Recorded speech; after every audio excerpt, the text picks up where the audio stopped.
Correct, Kamalaji? Audio, video? Clear, Mataji. Clear. Okay. Thank you. Hare Krishna devotees.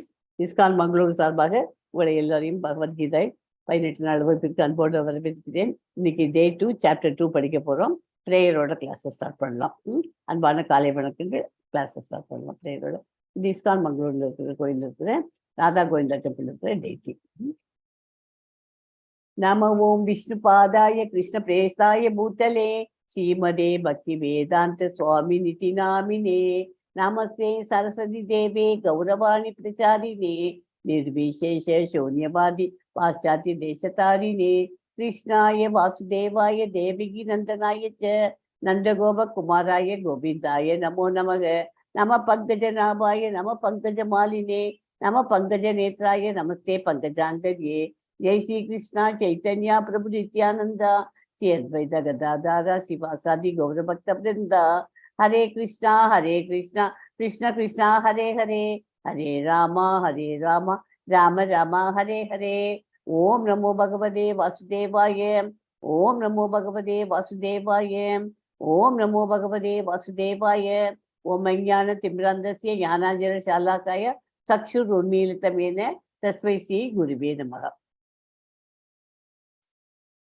இன்னைக்கு chapter 2 படிக்க போறோம். கீதையின் உட்பொருள் சுருக்கம், கண்டென்ட் ஆஃப் கீதா சம்மரைஸ். இன்னைக்கு அதாவது இந்த சாப்டர் வந்து கம்ப்ளீட்டா உங்களுக்கு கீதை செகண்ட் சாப்டர் கீதையினுடைய சாராம்சம் கம்ப்ளீட். எல்லா விதமான கர்மயோகா, முதல்ல 6 சாப்டர் கர்மயோகான்னு சொல்லியிருக்கேன் உங்களுக்கு. செகண்ட் 6 சாப்டர் பக்தி யோகா, லாஸ்ட் 6 சாப்டர்ஸ் ஞான யோகான்னு சொல்லியிருக்கேன்.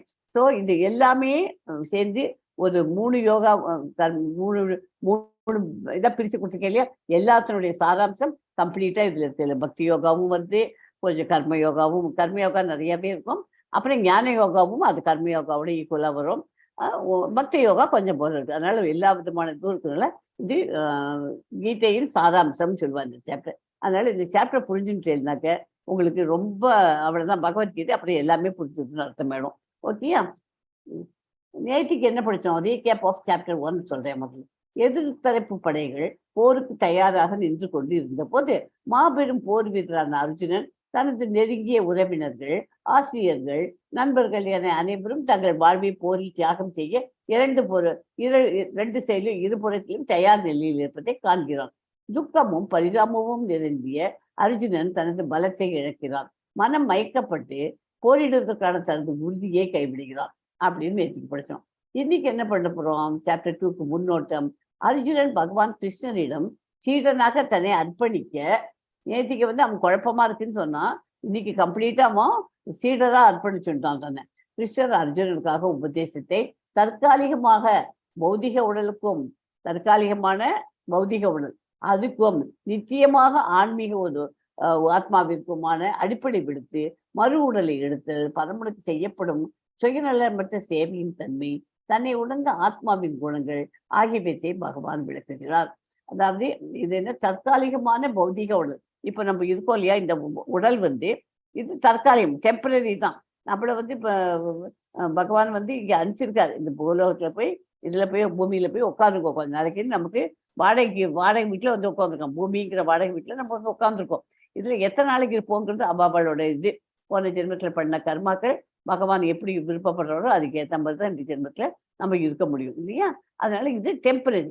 இதை மாத்திரம் புரிஞ்சுக்கோங்க. நான் சொல்ற பாயிண்ட்டை டெம்பரரியா இருக்கும். இந்த உடலுக்கு நம்ம இம்பார்ட்டன்ஸ் கொடுத்து உடலை பாதுகாக்கணும். காத்தால எழுதி எக்ஸசைஸ் பண்றோம், எல்லாமே பண்றோம். அந்த குழந்தைக்கு சாப்பாடு போட்டுக்கிறோம், எல்லாமே பண்ணிட்டு இருக்கோம். இதெல்லாம் எதுக்காக இந்த பௌதிகத்துக்கு அப்படி இம்பார்ட்டன்ஸ் கொடுக்குறோம்னா, அது நமக்கு இந்த இருக்கிற வரைக்கும் நம்ம நல்லா இருக்கணுமே, அதுக்காக அதை பண்ணிட்டு இருக்கோம். அது ஆனா அதுக்குள்ள நம்மளுடைய இதயத்துக்குள்ள உட்கார்ந்துருக்கிற பரமாத்மாவும் இருக்கா. ஆத்மாங்கிறது நமக்கு ஒவ்வொருத்தரோட இதயத்திலையும் ஆத்மானா என்ன, நம்மளுடைய ஒருத்தருடைய ஆத்மா, அதாவது ஜீவாத்மான்னு சொல்லலாம். அந்த ஆத்மாங்கிறது ஒருத்தருக்கும் இருக்கு, இதயத்துல இருக்கு. அந்த இதயத்துல நம்ம ஆத்மாவோட கூடவே பரமாத்மாவும் இருக்கார் அப்படிங்கிறது உங்களுக்கு நல்லா புரிஞ்சுக்கோங்க. அது வந்து ஸ்பிரிச்சுவல் இது. அதனால அது வந்து ஸ்பிரிச்சுவல், அது அழிவற்றது, நிரந்தரமானது. ஓகேயா? ஆத்மா அண்டு பரமாத்மா இதயத்துல இருக்கிறது நிரந்தரமானது. ஆத்மா நிரந்தரம். இது வந்து பௌதிகத்துல இருக்கிற இந்த உடல் டெம்பரரி. தற்காலிகமானது. அது ரெண்டுத்தையும் புரிஞ்சுக்கோங்க. இதுதான் இன்னைக்கு பார்க்க போறோம். பக்தி வினோத் தாக்கூர் பகவத்கீதையில் 2வது அத்தியாயமான மொத்த பகவத்கீதையின் சுருக்கமாக வர்ணித்துள்ளார். பகவத்கீதையில் கர்மயோகம், ஞான யோகம், பக்தி யோகம் ஆகிய விஷயங்களே கூறப்பட்டுள்ளன. 2வது அத்தியாயத்தில் கர்மயோகமும் ஞான யோகமும் தெளிவாக சொல்லப்பட்டுள்ளது. பக்தி யோகத்தை பற்றி சிறு குறிப்பும் தரப்பட்டுள்ளது. அதனால இது முழு கீதையின் சுருக்கமாகும். பகவான் அனுகிரகம் இருப்பதால் தான் பகவத்கீதையை கற்றுக்கொள்ள முடிகிறது. பகவானிடம் சரணடைய வேண்டும். துன்பங்களில் இருந்து விடுபட முடியும். யாரிடம் நம்ம சரணடைகிறோம்? முழு முதற் கடவுள் கிருஷ்ணரிடம் தானே சரணாடுறோம். அதனால ஒன்றும் தப்பு இல்லையே. அவரே நம்ம எல்லாத்தையும் இந்த துன்பத்திலேருந்து விடுதலை ஆகணும்னா அங்கே சரணானாக்கா நமக்கு எல்லாத்துலேருந்து விடுதலை ஆகிடும். சேற்றில் வீழ்ந்தவர்கள் கரையில் உள்ளவர்களிடம் உதவி கேட்டுத்தான் ஆக வேண்டும். அதாவது எல்லாரும் ரோட்ல போயிட்டே இருக்கும். ரோட்டில் போயிட்டு இருக்கச்சே ஒரு சேர் வருது, சகுதியா இருக்கு. அது சகுதிக்குள்ள விழுந்துட்டோம். விழுந்த உடனே அந்த சகுதியில் களிமண் சகுதியா இருக்குன்னு வச்சுக்கோ. அதை இப்படி இப்படி காலை வச்சு எடுத்து பார்த்தா திருப்பி நம்ம உள்ளேயே தான் இருப்போம். வெளியில வர முடியாது. அதுலேருந்து வரணும்னா நம்ம என்ன பண்ணணும்? யாராவது கொஞ்சம் கையை தூக்கி வெளியில எடுத்து விடுங்களேன் அப்படின்னு எல்லாரையும் கூப்பிடுறோம். எல்லாரும் யாராவது கை கொடுக்குறோம். கை கொடுத்த உடனே நம்மளுக்கு தூக்கி விடுறது. தூக்கி நம்ம கரைக்கு வந்துடுறோம்.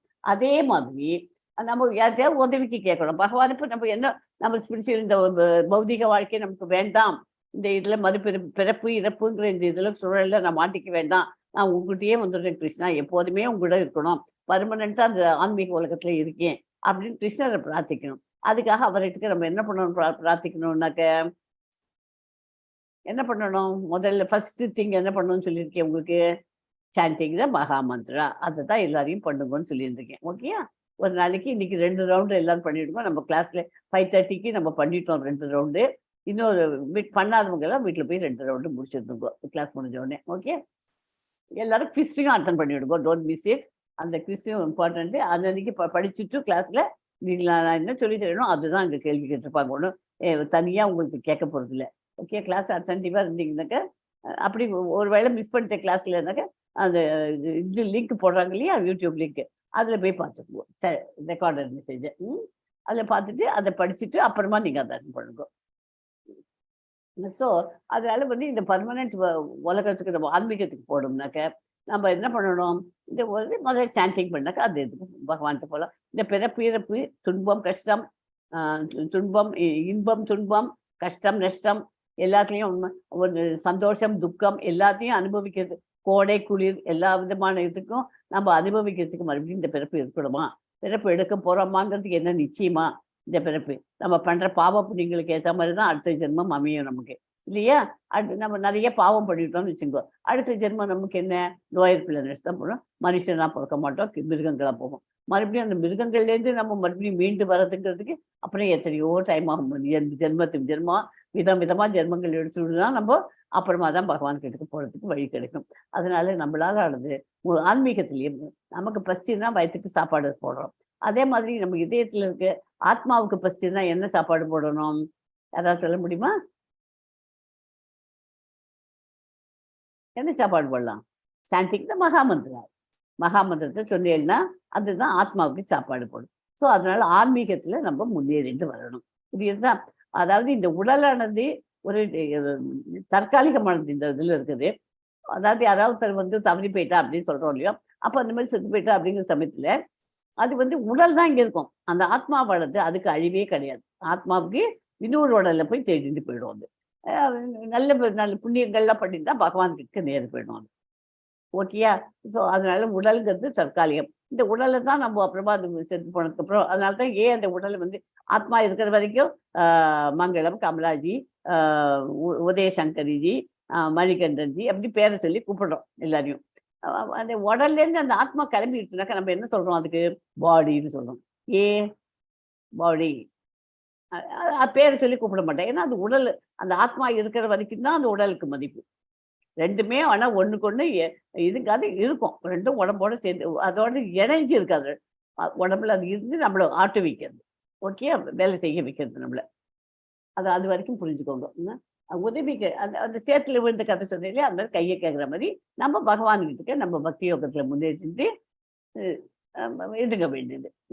முன்னேறிட்டு நம்ம ஆன்மீகத்துல போயிட்டு கிருஷ்ணலோகத்துக்கு போகலாம். கிருஷ்ணலோகம் தான் இது. அதுதான் அங்க போயிட்டேன்னாக்கா நமக்கு மறுபடியும் திரும்பி இந்த பூலோகத்துக்கு வர வேண்டாம். அப்படிங்கும்போது. ஸோ அதாவது நானா இருக்கேன், முதல்ல சின்ன குழந்தையா பிறந்தேன். அப்புறம் வாலிபன், அம்மா, அப்பா, தாத்தா, பாட்டி அப்படின்னு ஆறோம். நம்ம சின்ன குழந்தையில இருக்க மாதிரியே நம்ம உடம்பு இருக்கு இப்போ. சின்ன குழந்தையில எப்படி இருந்தோம் நம்மலாம் அந்த ஃபோட்டோலாம் எடுத்து பார்த்துக்கிட்டு, ஐயோ நம்ம எப்படி இருந்தேன் பாரு, இப்படி இருந்தேன் அப்படின்னு நம்மளாவே எடுத்து எடுத்து பார்த்துட்டு இருக்கோம் இல்லையா? அதை பார்த்து அந்த மாதிரி அது எதுக்கு சொல்றேன்னா, அந்த உடல்ல இருந்து அழிவு ஒரு ஒரு நாளைக்கும் மாறி மாறின்னு தான் வரும். சின்ன குழந்தையா இருக்கிற மாதிரி இப்போ இருக்குல்ல. ஸோ நம்மளோட உடம்புல இருக்கிற செல்ஸ் எல்லாம் எல்லாமே மாறிட்டு தான் வரும். பெருசாகும், இல்லைன்னா அது டீஜென்ரேட் ஆகிடும், அதாவது அழுகி போகும். சில சமயம்லாம் சிலதெல்லாம் ஃபங்க்ஷன் பண்ண மாதிரி எல்லா ஸ்டேஜ்லையும் ஒரு ஸ்டேஜில் வந்து எல்லாமே ஃபங்க்ஷன் ஆகா போகும். அப்போ தான் உடல்லேருந்து இந்த ஆத்மா பிரிஞ்சு போயிடும். ஓகேயா? அது வந்து இந்த உடல் தற்காலிகமானதுங்கிறதுக்காக அது சொல்கிறேன். ஆனாக்கா அதுக்குள்ள இருக்கிற ஆத்மா வந்து நம்ம பிறக்கறச்சே அந்த ஆத்மா எப்படி இருந்ததோ அதே மாதிரி தான் இன்னைக்கும் இருக்கு. அதுக்கு மாற்றமே கிடையாது. ஆத்மாவுக்கு தன்னை மாத்திக்கிறதுக்கு இது கிடையாது. அது ஆத்மா மாத்திக்காது. ஓகே, ஆத்மாவுடைய சைஸ் என்னன்னு இருக்கா தெரியுமா? ஓல்டு ஸ்டூடெண்ட்ஸ்க்கு தெரிஞ்சிருக்கும் இருக்கும். 1/10,000 the tip of the hair. 1/10,000 அளவு of the tip of the hair. நம்ம தலை முடியில இருக்கிற நுனி இருக்கு இல்லையா, அந்த நுனியில 1/10,000 தான் ஆத்மாவுடைய அளவு. அவ்வளவு தான் இருக்கும். ஓகே, ஆத்மா நிரந்தரம், அழிவில்லாதது, அடுத்த உடலுக்கு போகும். அதாவது ஒரு பழைய சட்டையை களைந்து புதிய சட்டையை போட்டுக்கொள்வது போல. ஒரு சட்டை நமக்கு பிடிக்கல, அழுக்கா போயிடுச்சு அப்படின்னா அதை அவுத்து போட்டுட்டு வேற சட்டையை போட்டுக்கிறோம் இல்லையா? அந்த மாதிரி இந்த ஆத்மாவானது ஒரு உடலை விட்டு வேற சட்டைக்கு, வேறு ஒரு உடலுக்கு போகும். பழைய உபயோகமற்ற உடலை நீக்கி புதிய உடலை ஆத்மா ஏற்கிறது. அதான் 2.23 ஸ்லோகத்துல வரும். இப்போ கடமைகளின் நடுவில் ஒரு நாளில் சிறிது நேரம் நமக்கு பக்திக்காக செலவழிக்க நம்ம பிராக்டிஸ் பண்ணணும். அதுவே சந்தோஷமாக வாழ்வதற்கான அறிகுறி. ஓகேயா? நாம் ரசகுல்லா, பாயசம், சர்க்கரை பொங்கல் எல்லாம் பண்ணி சாப்பிட்றோம். சாப்பிடுச்சு என்ன ஆகுது, நமக்கு ரொம்ப நல்லா இருக்கும், பிரமாதமா வந்திருக்கு, சூப்பர்னு சொல்லிட்டு சாப்பிட்டு இருக்கோம். ஆனா அது கிடைச்சதும் பௌதிக இன்பம். அது என்ன பர்மனண்டா அதையே நினைச்சுட்டே இருக்கும். அப்புறமா ஃபுல்லும் வாழ்நாள் ஃபுல்லும் நினைச்சிட்டு இருக்க மாட்டோம் இல்லையா? அது அது அன்னையோட சாப்பிட்ட உடனே அது முடிஞ்சு போச்சு. நெக்ஸ்ட் டே வந்துச்சுன்னா அடுத்த நாள் கவலை, அந்த மாதிரி போயிட்டு இருக்கும். ஆனா பக்தி சேவையில் நம்ம உட்காந்து இப்ப சாண்டிங் த மகாமந்திரா சொல்லி கொடுத்துருக்கேன் இல்லையா, அதை பண்ண ஆரம்பிச்ச உடனே அது அழிவே கிடையாது. அதை நீங்க கண்டினியூ பண்ணிட்டே இருக்கலாம். பகவானின் பக்தி சேவையில் நாம் ஈடுபடுத்திக் கொண்டால் அது நிரந்தர சந்தோஷத்தை அடைய முடியும். இப்போ இதுல ரசகுல்லாலாம் சாப்பிட்டா உங்களுக்கு டெம்பரரி சந்தோஷம் தான் கிடைக்கிறது. பகவான் மேல ஆன்மீகத்தை நம்ம நாட்டம் வச்சுட்டோம்னா, டிவோஷனல் சர்வீஸ் வந்துட்டோம்னாக்க நமக்கு பர்மனன்ட் சந்தோஷம் கிடைக்கும். ஓகே, அதுல 2.1 ஸ்லோகத்துல மதுசூதன் ஒரு வார்த்தை வரும். அப்படின்னா மதுசூதன்னா என்ன? பகவான் கிருஷ்ணர் மது என்னும் அரக்கனை கொன்றார். மது என்ற அரக்கனை கொன்றதுனால அவருக்கு மதுசூதனா அப்படின்னு பேர். நீரில் மூழ்கும் மனிதன் ஆடையை காப்பாற்றுவது அர்த்தமற்றது.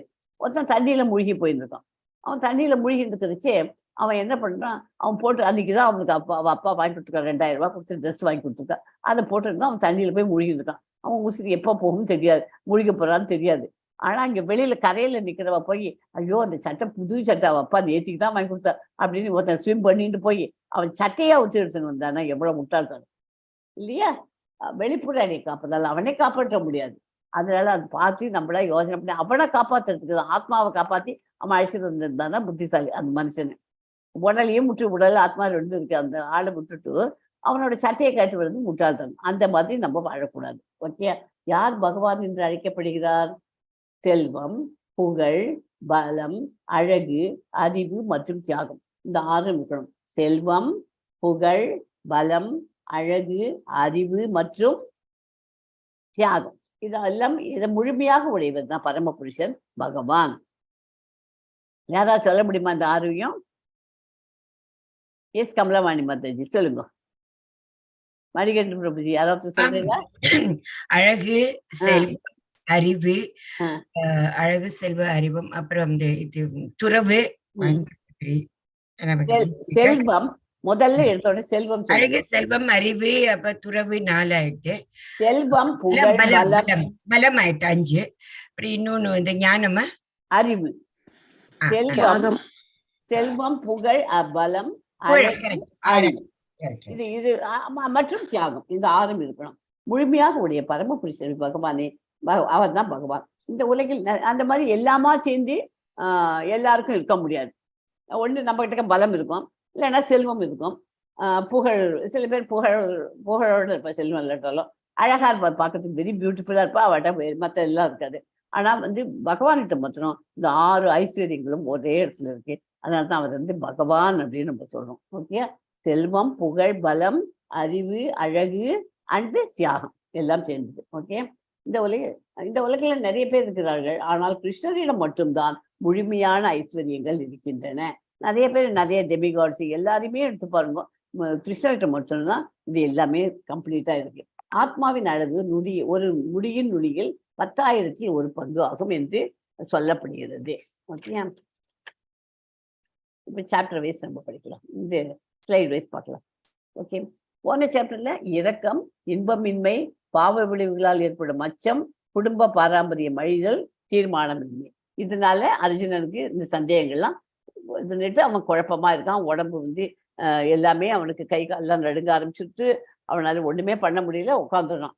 இப்போ இந்த சாப்டர்ல என்ன பண்றான்னு பார்க்கலாம். What are the 5 reasons which Arjuna gave for not fighting? அவன் சண்டை போடலை அப்படிங்கிறதுக்கு என்ன 5 காரணங்கள் சொன்னான்? யாராவது சொல்லுங்க பார்க்கலாம்.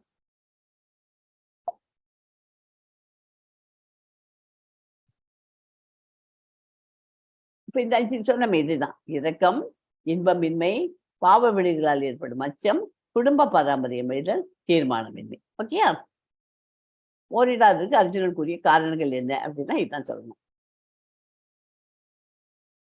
சரி, இனி உங்களுக்கு சொல்ல வேண்டாம்னாக்க நீங்க அந்த ஜூம் சாட்ல எழுதுங்க இனிமே. ஓகே, அதுக்கு சொன்ன 5 காரணங்கள் என்ன? இரக்கம், இன்பமின்மை, பாவம், குடும்ப பாரம்பரியம் அண்ட் தீர்மானமின்மை. ஓகே, இங்கிலீஷ்ல சொல்லணும்னா கம்பேஷன், நோ என்ஜாய்மெண்ட், சின், ஃபேமிலி ட்ரெடிஷன், இன்டெசிஷன். ஸோ அத்தியாயம் 1க்கும் 2வதுக்கும் என்ன உள்ள தொடர்பு எது? முந்தைய அத்தியாயத்தில் சஞ்சயன் அர்ஜுனிடம் போரிட விரும்பவில்லை என்று கூறிவிட்டார். பாண்டவர்கள் ராஜ்யத்தை தொடர்ந்து விடுவார்கள் என்று எண்ணி திருதராஷ்டிரன் மகிழ்ந்தார். திருதராஷ்டிரன் சந்தோஷமா இருக்க, அவெல்லாம் தொடர்ந்து விடுவார்கள். இந்த அத்தியாயத்தில் தனது மகன்கள் ராஜ்யத்தை இழக்கக்கூடாது என்ற நம்பிக்கையுடன் இருந்த திருதராஷ்டிரனை பார்த்த சஞ்சயன் கிருஷ்ணர் அர்ஜுனிடம் போரிட எவ்வாறு தூண்டுகிறார் என்பதை விவரிக்கிறார். இந்த சாப்டர்ல முழுக்க, போன சாப்டர்ல அர்ஜுனன் சொல்றது எல்லாத்தையும் உட்காந்துட்டு காது கொடுத்து கேட்டார். அவருக்கு லிசனரா தான் இருந்தது, கேட்கறதுக்கு மட்டும்தான் அது. அவர் எதுவுமே பதில் சொல்லலை.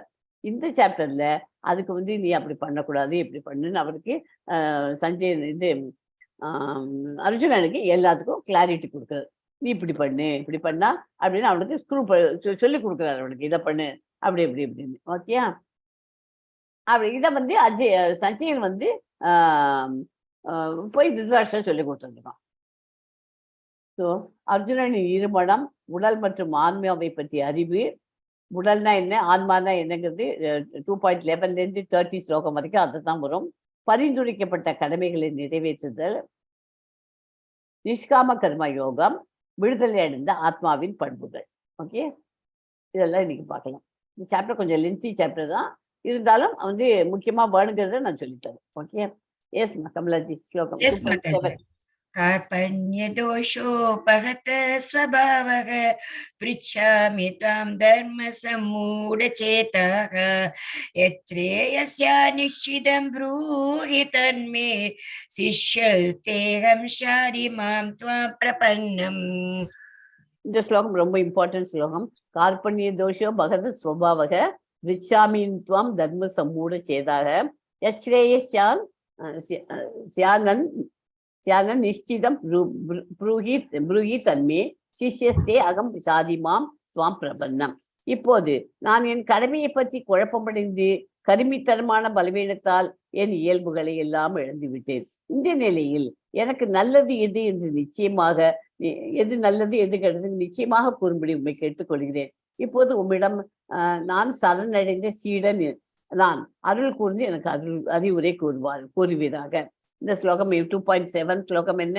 அர்ஜுனன் கிருஷ்ணன்ட்ட சரண்டர் ஆறதை பத்தி. ஓகே, எப்படி சரண்டர், இம்பார்ட்டன்ட் ஸ்லோகம், நோட் பண்ணிக்கோங்க.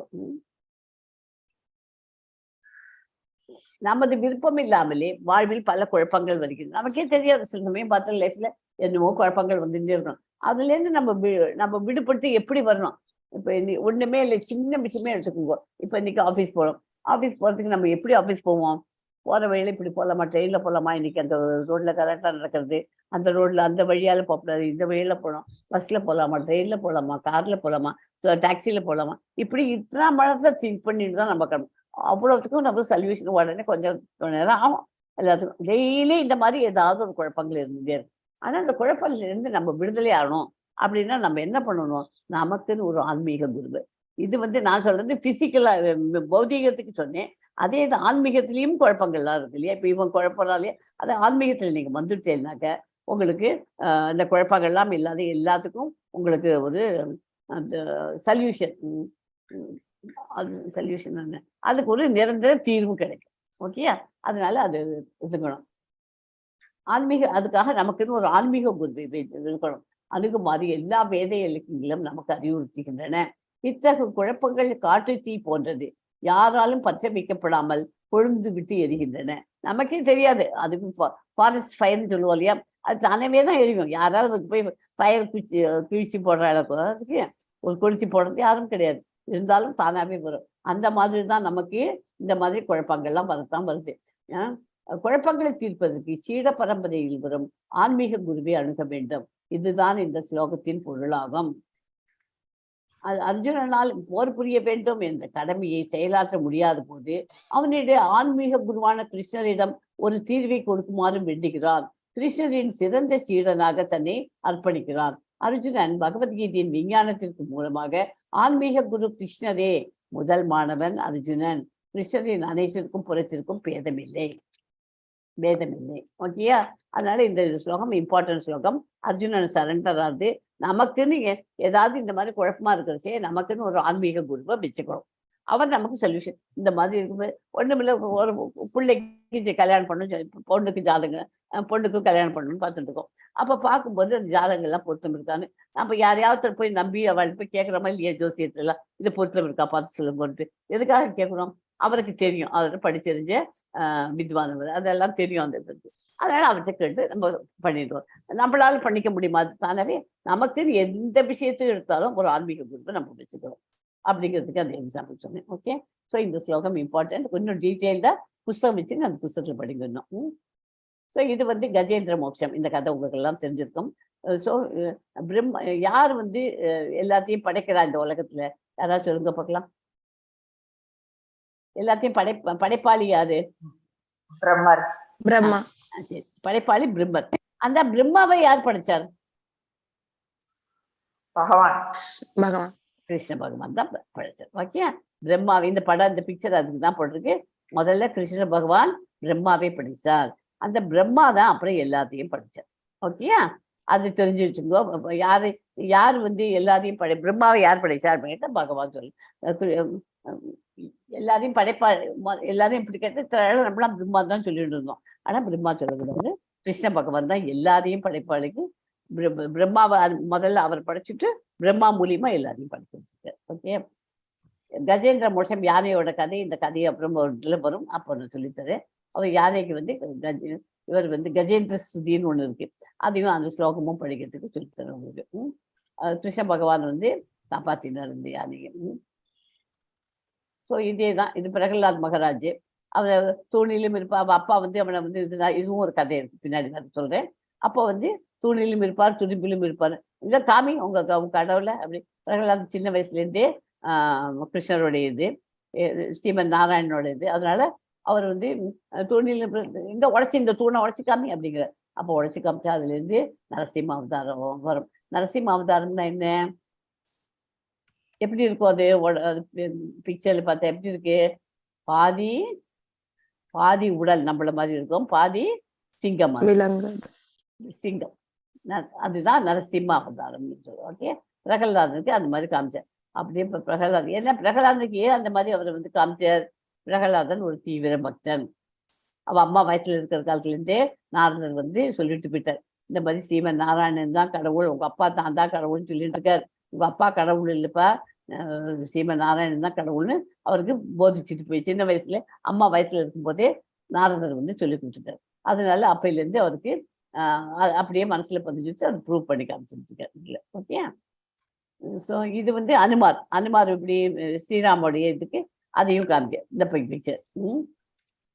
how does Lord Krishna show us how to become a good teacher? ஒரு நல்ல ஆசிரியராக பகவான் கிருஷ்ணர் நமக்கு எப்படி வழிகாட்டுகிறார், என்ன பண்ணணும் ஒரு நல்ல ஆசிரியனா இருக்கிறவெல்லாம். ஆசிரியர்கள்லாம் என்ன சொல்றாலும் ஸ்டூடெண்ட் என்ன சொல்றாலும் அதை பொறுமையா கேட்கணும்.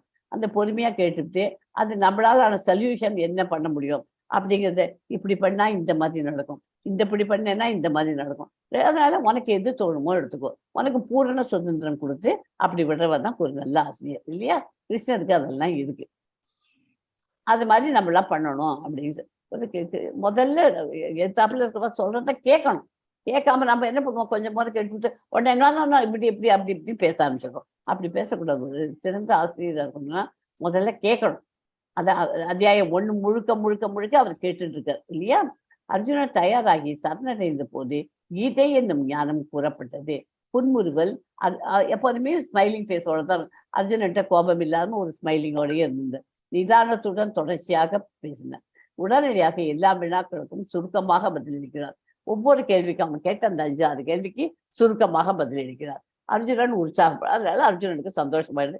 அவரால் என்ன அர்ஜுனன் முடிவு செய்ய சந்தர்ப்பம் அளிக்கிறது. நீ ஏன் முடிவு பண்ணிக்கோப்பா அப்படின்னு அவரது சுய விருப்பப்படி வற்புறுத்தல் இன்றி பண்ணினார். அந்த மாதிரி சிறந்த ஆசிரியர்னா அப்படிதான் உங்களை கம்பல் பண்ணி இதை பண்ணு அதை பண்ணுன்னு சொல்ல, இதை பண்ணா இப்படி ஆகும், அதனால நீங்க உங்க இஷ்டம் அப்படின்ட்டு விட்டுட்டார் இல்லையா. அதனால அவன் என்ன பண்றான், அவனுக்கு சரி இவ்வளவு தூரம் சொல்லிட்டாரு, அவன் யோசனை பண்ணி இதுதான் ரைட்டு, போர் புரியதுதான் நல்லதுன்னு தீர்மானம் வந்துடுவான். ஓகே ஓகேயா. எஸ்மா 2.10 படிங்க. எஸ் மதாஜி. तुमुवाच ऋषिकेश प्रहसन् इव भारत सेनयोर उपयोर्मध्ये विक्षीदन्तम् इदं वसः. மறந்து கூட தோன்றலே, அந்த சமயத்தில் இரு தரப்பு சேனைகளுக்கு மத்தியில் துயரத்தால் பாதிக்கப்பட்டிருந்த அர்ஜுனனிடம் கிருஷ்ணர் சிரிப்புடன் பின்வருமாறு கூறினார். ஒரு சிறந்த ஆசிரியர் இருந்ததுக்கு பாயிண்ட் இருக்கு இல்லையா, அது எப்போதுமே புன்முறுவலோட இருப்பார். கண்டிக்காமல் எப்போதும் புன்முறுவல் செய்தார். அவர் சிறந்த ஆசிரியருக்கு முதல் பாயிண்ட் இந்த ஸ்லோகம். பரத குலத்தொன்றிலே 2 பக்கத்துலயும் இருக்காரு, 2 பேரும் தோதிக்க. அப்ப அர்ஜுனிட்ட சிரிச்சுட்டே இந்த மாதிரி சொல்றாரு. என்ன சொல்றாருன்னு பார்க்கலாம். எஸ்மா 2.11 படிங்க. எஸ் மதாஜி. ஸ்ரீ பகவான் உவாச்ச அசோஸ்யான் அன்வசோசஸ்த்வம் பிரஜ்ஞாவாதாம் சபாஷசே கதாசூன் அகதாசும்ச நானுஷோசந்தி பண்டிதா. புருஷோத்தமரான முழுமுதல் கடவுள் கூறினார், அறிவாளியை போல பேசும் அதே சமயத்தில் கவலைப்பட வேண்டாத விதத்திற்காக நீ கவலைப்படுகிறாய். அறிஞர் வாழ்பவர்களுக்காகவோ மாண்டவர்களுக்காகவோ வருந்துவது இல்லை. கிருஷ்ணர் மிகச்சிறந்த ஆசிரியருங்கிறதுக்கு நிதானமாக தொடர்ச்சியா கேட்டுருக்காரு. அவர் என்ன சொல்றார், அறிவாளி இதே மாதிரி நீ பேசுற, நீ கவலை வேண்டாத்துக்கெல்லாம் கவலைப்படுற. ஒரு நல்ல படிச்சறிஞ்ச அறிஞர்கள்லாம் என்ன பண்ணுவா, வாழ்பவர்களுக்கு வாழ்ந்து இருக்கிறவளை பத்தியும் அவள் இருக்க மாட்டா, மாண்டவர்களுக்கு செத்து போனவளை பத்தியும் நினைச்சு வருத்தப்பட மாட்டா. ஏன்னா அவளுக்கு தெரியும் நாம் உடல் இல்லை ஆத்மா அப்படிங்கிறது தெரியும் இல்லையா. நாம் உடல் அல்ல ஆத்மா, ஆத்மா தான் நிரந்தரம், உடல்ங்கிறது அழிவானது, அழியக்கூடியது, அது நிரந்தரம், அது தற்காலிகமானது, அதை புரிஞ்சுக்கணும். அது அப்படின்னு அவருக்கு நைஸா அவனுக்கு. அதனால நிறைய பேர் செத்து போறான்னு, நீ செத்து போனான்னா கவலைப்படாது, அவன் ஆத்மா சாகவே சாகாது. ஆத்மா எங்கேயோ கரெக்டா வந்துடும், வர வேண்டிய இடத்துக்கு வந்துடும். அதனால இல்லைன்னா அதுக்கு வேற எதை எடுத்துக்கிறது, அவ பண்ண கர்மாக்களுக்கு ஏற்ற மாதிரி வேற உடலை அது தேடின்னு போயிடும். அதுக்காக நீ கவலைப்படணுமா? மாண்டவர்களுக்காக நீ போய் கவலைப்படுவியா? வாழ போற வாழை பத்தி இதெல்லாம் எதுக்கு நீ கவலைப்பட்டது அப்படின்னு நிதானத்துடன் தொடர்ச்சியா பேசுறாரு. ஓகே. பகவான் கிருஷ்ணர் பேசும்போதெல்லாம் பகவத்கீதை கூறுகிறது ஸ்ரீ பகவான் உவாச்ச, ஏன் கிருஷ்ண உவாச்சா என்று இல்லை. யாராவது சொல்ல முடியுமா? பேசுறச்சே எல்லாம் பகவத்கீதை இந்த ஸ்லோகத்துல பாருங்களேன், அர்ஜுன உவாச்ச, சஞ்சய் உவாச்ச, ரஷ் உவாச்ச, இப்படிதான் பார்த்துட்டு இருக்கோம். கிருஷ்ண உவாச்சன்னு ஏன் சொல்ல மாட்டேங்கிறா? பகவான் வாச்ச அப்படின்னு வருது. ஸ்ரீ பகவான் வாச்ச, பகவான் தான் யாருன்னு சொல்லி கொடுத்தேன்.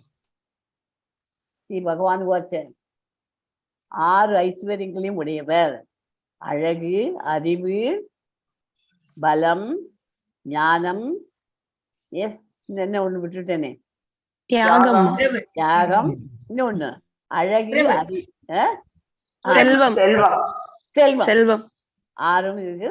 அதனால அவரை பகவான் என்று கூறுகிறோம். ஓகே. பகவான் சொன்னாக்க என்ன அர்த்தம்? கிருஷ்ணர் உவாச்சனாக்கா கிருஷ்ணர். கிருஷ்ணரா போயிடுவார். பகவான்னாக்கா 6 ஐஸ்வர்யங்களும் உடையவர். ஆராய்ச்சி. ஓகே, அதை நோட் பண்ணி ஓகேம்மா. வச்சுக்கோங்க. இந்த பாயிண்ட் வந்து புரிஞ்சுக்கணும். யாராவது கேட்ட குழந்தைகள் கேட்டுன்னா பகவானுங்கிற எப்ப பாரு பகவான் தான் என்ன அர்த்தம்? 6 ஐஸ்வர்யங்களையும் உடையவர் பகவான் அப்படிங்கிறது. ஓகே,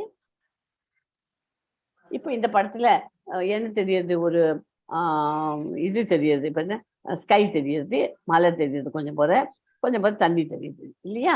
இப்போ நீங்க எங்கேயோ ஒரு இடத்துல இப்படி போறேன், அப்படியே போயிட்டு இருந்துச்சு, கார்ல போயிட்டு இருந்துச்சு, பார்த்தீங்கன்னா இந்த வியூ கிடைக்கிறது உங்களுக்கு.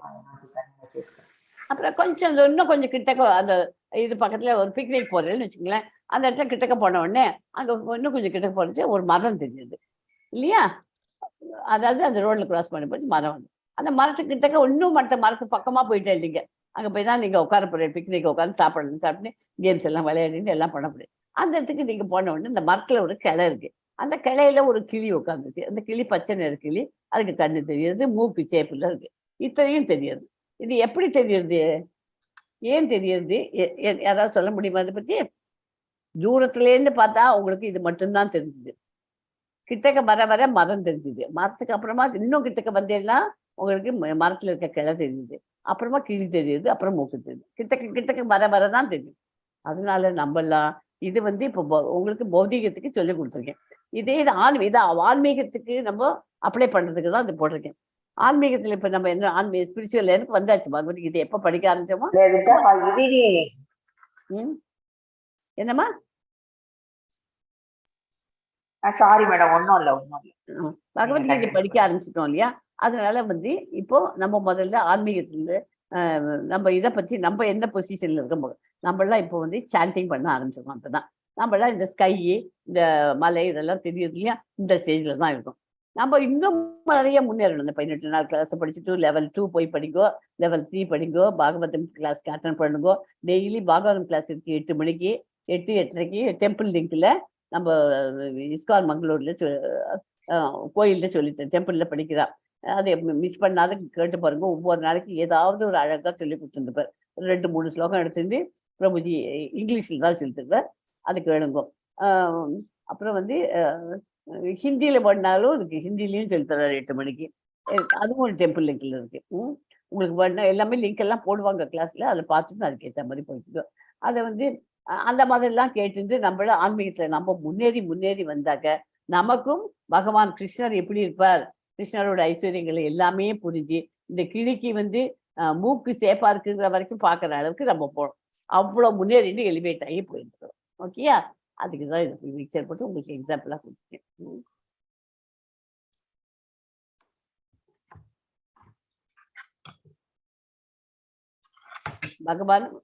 பகவானுக்கு ஊரட உண்மையின் 3 அம்சங்களை புரிஞ்சிருந்து பிரம்மன், பரமாத்மா, பகவான். ஓகேயா? எஸ்மா. 2.13 படிங்க. எஸ் மாதாஜி. தேஹினோ அஸ்மின் யதா தேஹே கௌமாரம் யௌவனம் ஜரா ததா தேகாந்தர பிராப்திர் தீரஸ்தத்ர ந முஹ்யதி.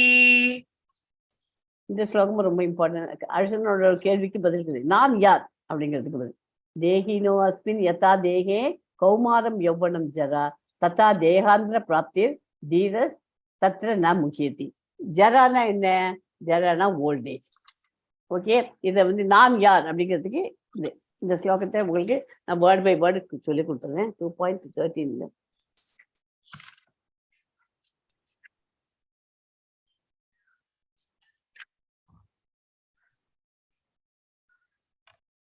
ஓகே, எல்லாரும் வந்து இந்த புத்தகத்தை ஃபாலோ பண்ணுங்க.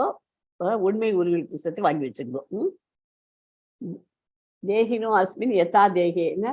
தேகினா என்ன? தேகம், உடல் பெற்றவன். அஸ்மின் அப்படின்னா இந்த, யதா அதனால், தேகே உடலில், கௌமாரம் சிறு வயது, கௌமாரம்னா சின்ன வயசு, யௌவனம் இளமை, ஜரானா முதுமை, ஓல்டேஜ். ஓகே, ததா அது போலவே,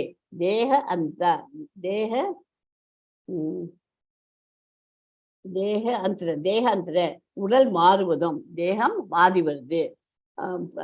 பிராப்தி அடைதல், தீரனா நிதான புத்தியுடையவன். தத்ர அதை பற்றி ந என்றும் இல்லை. முக்கியதி மயங்குதல். தேகத்தை உடையவனின் உடல் சிறு வயது, இளமை, முதுமை என்று கடந்து செல்வது போல ஆத்மா மரணத்தின் போது வேறு உடலுக்கு மாற்றம் பெறுகிறது. நிதான புத்தியுடையவர் இது போன்ற மாற்றத்தால் திகைப்பு அடைவது இல்லை. நிதான புத்தியோடு, அதாவது அறிஞரெல்லாம் விஷயம் புரிஞ்சவா அதை பத்தி ஃபீல் பண்ண மாட்டான். எங்கேயாவது ஒரு இடத்துல ஒரு டெத்து நடந்ததுன்னா எல்லாம் ஐயோ நீ செத்து போயிட்டா எல்லாரும் நம்ம எல்லாருமே அழுதுதான். நல்லா படிச்சு அறிஞ்ச நம்மளாம் இண்டஸ்ட்ரியல் மெட்டீரியல்ல தான் இருக்கோம். அதனால அழகா அழுவா எல்லாரும். அதுக்கு ஒண்ணுமே பண்ண முடியாது. ஆனா நல்லா படிச்சு அறிஞ்ச அறிஞர்கள்லாம் தெரிஞ்சவாள் தான் இதை பத்தி ஸ்பிரிச்சுவல் எலிவேட்டட் பொசிஷன்ல இருக்கவாள் அவள்லாம் அதுக்கெல்லாம் வருத்தப்படக்கூடாது. இது உடல் இங்க அழிஞ்சு போறது, அது இங்கதான் இருக்கு, அது அழிஞ்சு போயிடுது. ஆனா ஆத்மா அழியறது இல்லை, அது இன்னொரு உடலுக்கு போறது. நம்ம வருத்தப்படுறதுல அர்த்தம் இல்லை அப்படிங்கிறத புரிஞ்சுக்கிறதுக்கு நம்ம நிறைய படிச்சாதான் நமக்கு அதெல்லாம் புரிய முடியும். ஓகே, இந்த பக்கத்துல போட்டுக்கிற பிக்சர் எப்படி போட்டுருக்கு? தேகத்தை உடையவன் சிறு வயதில் குழந்தையா பிறக்கிறோம். குழந்தையிலேருந்து கொஞ்சம் பெருசா இருந்து, அப்புறம் வாலிபன் ஆறான், அப்புறம் வாலிபன் ஆகிட்டு இன்னும் கொஞ்சம் பெருசாக, அப்புறம் கல்யாணம் பண்ணி வயசான காலத்துல எல்லா சிஸ்டமும் ஒன்று ஒன்றா ஃபெயில் ஆகி அது உடம்பு அழிஞ்சு போயிடுது இல்லையா? அதனால தேகத்தை உடல் தான் பௌதிகத்துல தான் அழியும். ஆனா அந்த உள்ளுக்குள்ள இருக்க ஆத்மாவானது அழிவற்றது. ஆத்மாவானது நாம் பிறந்தது முதல் நம் உடலில் இளமை முதுமை வரை நம் உடலுடன் இருக்கிறது. நாம் இறந்தவுடன் இந்த ஆத்மாவானது இன்னொரு உடலுக்குள் சென்று விடுகிறது. நன்கு அறிந்த இந்த ஆத்மாவானது இந்த மாற்றத்தை கண்டு நன்கு படித்து அறிந்த அறிஞர்கள்லாம் இதை பற்றி கலங்குவது இல்லை. ஆத்மா வேறு உடலுக்குள் சென்று விடுகிறது. ஒவ்வொரு உயிர் வாழியும் தனித்தனி ஆத்மா என்பதால் ஒவ்வொருவரும் தனது உடலை ஒவ்வொரு கணமும் மாற்றிக்கொண்டே இருக்கிறார்கள். சில நேரங்களில் சிறுவனை போலவும் சில நேரங்களில் முதியோர் போலவும் அவன் தோன்றுகிறான். இருப்பிடம் ஆத்மா எந்த மாற்றத்தையும் அடையாமல் அப்படியே இருக்கிறது. சின்ன வயசுல எப்படி இருந்தோமோ அதே ஆத்மா தான் இப்பவும் இருக்கு. ஆனா நம்ம உடல் தான் மாறிட்டு வருது இல்லையா? அந்த தனி ஆத்மா இறுதியில் மரணத்தின் போது உடலை மாற்றி வேறு உடலுக்கு போகிறது. அர்ஜுனன் தனக்கு பிரியமான துரோணர், பீஷ்மர் போன்றவர் மரணத்திற்காக வருந்த தேவையில்லை. இது எதுக்காக இது சொல்லித்தர்றாருன்னா அர்ஜுனனுக்காக சொல்லித்தர்றாரு. அவன் கேட்கறான் இல்லையா கேள்வி, எல்லாரும் செத்து போயிடுவாள். அவனுக்கு பிரியமானவர்லாம் யாரு? துரோணர், பீஷ்மர், இவாள்லாம் அவனுக்கு ரொம்ப பிடிச்சவா. அவள்லாம் அந்த மரணத்துக்கு செத்து போயிடுவாளே, இதுக்காக நீ வருந்தப்படவே தேவையில்லை. மாறாக வேறு உடலுக்குள் புதிய சக்தியுடன் மாறுவதை எண்ணி நீ மகிழ வேண்டும். ஐயோ இந்த இடத்துல உட்காந்து அவன் துன்புறுது கஷ்டப்பட்டு இருக்கிறத விட இன்னொரு இடத்துல போய் இருக்கலாம், இன்னொரு இடத்துல இன்னும் சந்தோஷமா இருக்கலாம்.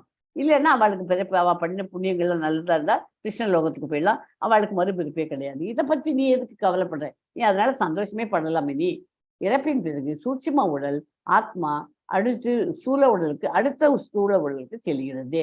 ஸ்தூல சரீரம்னாக்க என்ன? நிலம், நீர், நெருப்பு, காற்று அண்ட் ஆகான் தான் ஸ்தூல சரீரம். ஓகேயா? இந்த ஸ்லோகம் இம்பார்ட்டன்ட். கொஞ்சம் அப்புறமா உட்காந்து படிங்க புக்கு வச்சுன்னு. ஆன்மாவை அழிக்க முடியுமா? யாராவது சொல்ல முடியுமா? முடியாது, அழிக்க முடியாது. The soul can never be cut into pieces. அதை சின்ன சின்ன துண்டாவும் உடச்சி போட்டுக்க முடியாது. அதை ஒரு ஃபயர்ல கொண்டு போய் அந்த ஆத்மாவை போட்ட ஃபயர்லையும் அது அழியாது. ஈரம் அடிக்கணும்ட்டு தண்ணியில கொண்டு போய் போட்டாலும் அது நனைஞ்சு போகாது. காத்துல அடிச்சுன்னு போகணும் அப்படின்னாக்க அதுலயும் பண்ண முடியாது. ஒன்னுத்தையும் ஆத்மாவை ஒண்ணுமே பண்ண முடியாது. ஆத்மா எந்த ஆயுதத்தாலும் துண்டிக்க முடியாததும், நெருப்பால் எரிக்கப்பட முடியாததும், நீரால் நனைக்கப்பட முடியாததும், காற்றால் உணர்த்தப்பட முடியாததும் ஆகும். எதாலேயும் அதை அழிக்க முடியாதுங்கிறது தெரிஞ்சுக்கோங்க. எஸ் 23 படிங்க. எஸ் மாதாஜி. நைனம் சிந்தந்தி சஸ்திராணி நைனம் தகதி பாவகஹ ந சைனம் க்லேதயந்த்யா சோஷ்யதி மாருதஹ. ஓகே, இந்த ஸ்லோகமும் இம்பார்ட்டன்ட். இந்த சாப்டர்ல நிறைய ஸ்லோகங்கள் இம்பார்ட்டன்ட் ஸ்லோகம். எஸ் 36 படிங்க. எஸ் மாதாஜி. அவாச்ச வாதாம் சசபூன் வதிஷ்யந்தி தவாஹிதாஹ நிந்தஸ்தவ சாமர்த்தியம் ததோத்து கதரம் நுகீம். அன்பில்லாத வார்த்தைகள் பலவற்றை கூறி உனது எதிரிகள் உனது திறமையை நிந்திப்பார்கள். அதை விட மிகுந்த துன்பம் தரக்கூடியது வேறு என்ன இருக்க முடியும்? இப்போ ஃபைட் பண்ண மாட்டேன் அப்படின்னு வருத்தப்படுற, எல்லாரும் செத்து போயிடுவா அப்படின்னு இதுங்கிற.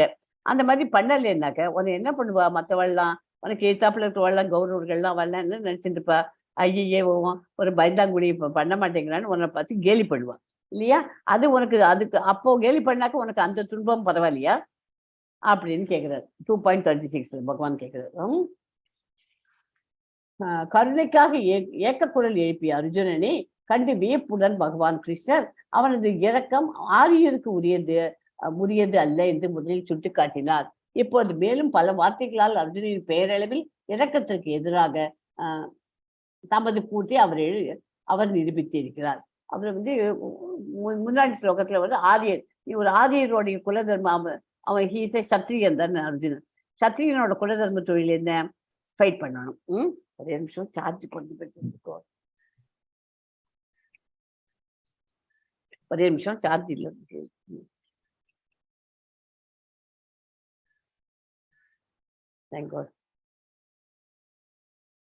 ஓகே, அவன் சத்திரியனோட குலதர்ம தொழில் என்ன?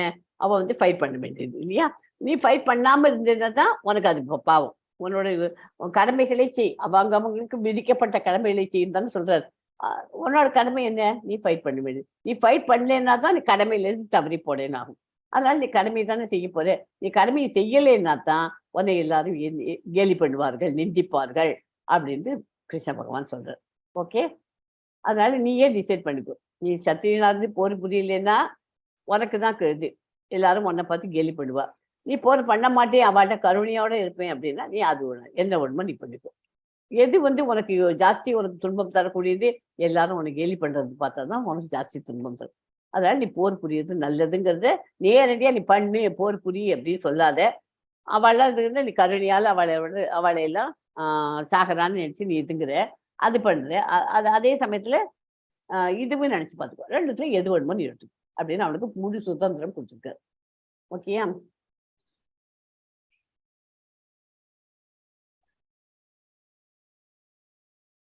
இப்ப 37 படிக்கும். Yes, Mataji.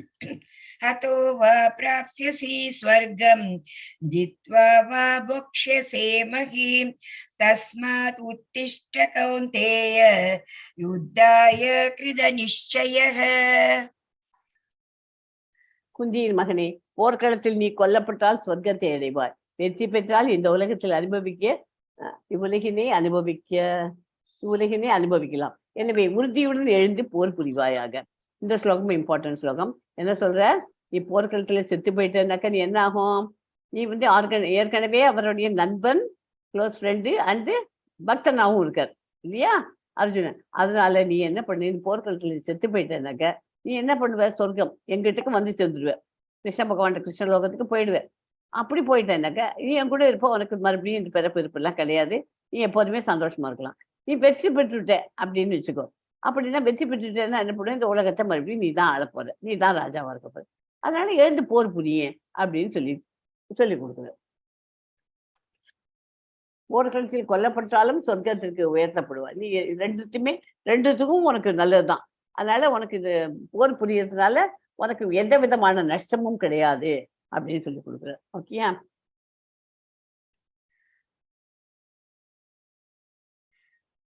இந்த பிக்சர் அதுதான்.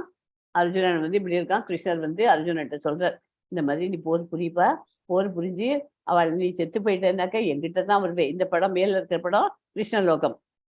கிருஷ்ணரோட போய் சந்தோஷமா இருக்கலாம். இல்லை ஒருவேளை நீ ஜெயிச்சுட்டே அப்படின்னாக்க இந்த உலகத்துல நீ ராஜாவா ஆட்சி புரியலாம்.